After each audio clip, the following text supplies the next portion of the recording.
Hi, today I want to talk about some very common mistakes made by students taking part in the IELTS speaking test. These mistakes can have a deep impact on the quality of your speaking and as a result your score. So pay a special attention to this video and try to avoid making them. Number 1.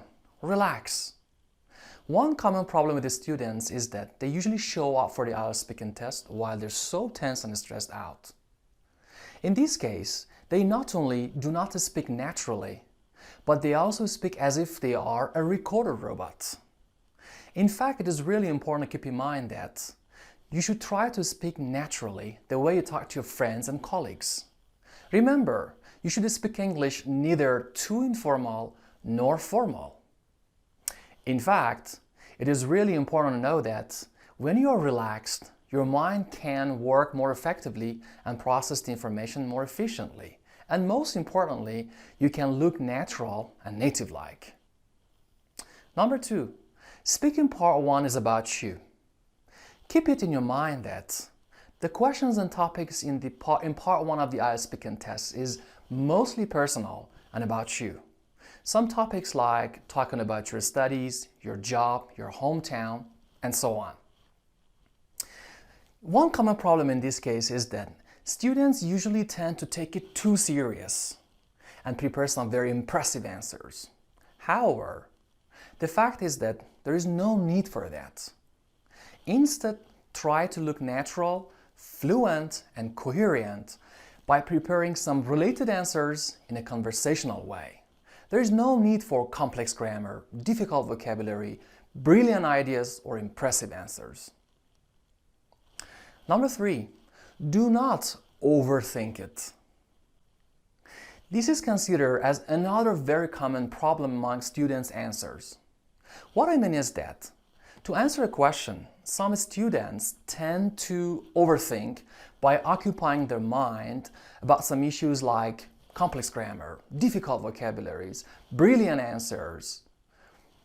And what it does is to lower their score, which can really have a deep impact on the quality of their score. Well, in this case, it is really important to keep in mind that the ideas are not that much important in the IELTS speaking test. What matters, as I said before several times, is your fluency. So try to look natural, fluent, and get the first and the most accessible ideas coming to mind to answer a question and keep going on. Number 4. Grammatical range will take care of itself.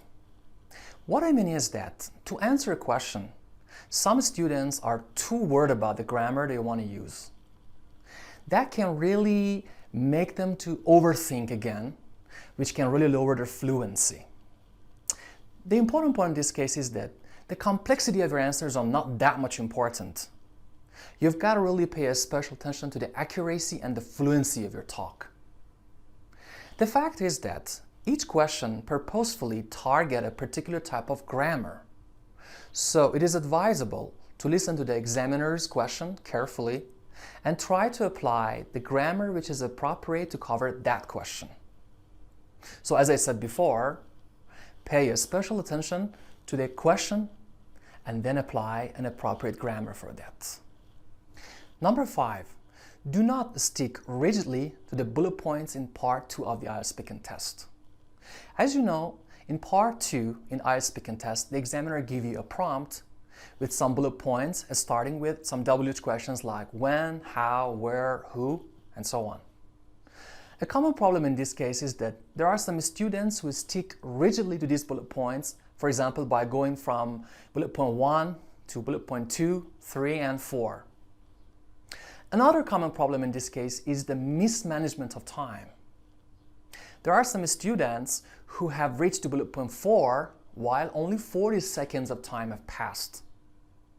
This is because we rely on these bullet points too much. That can really make our talk very unnatural and rigid and non-native-like.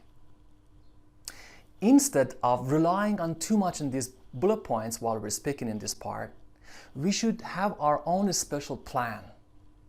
We should develop our own related ideas and then start talking.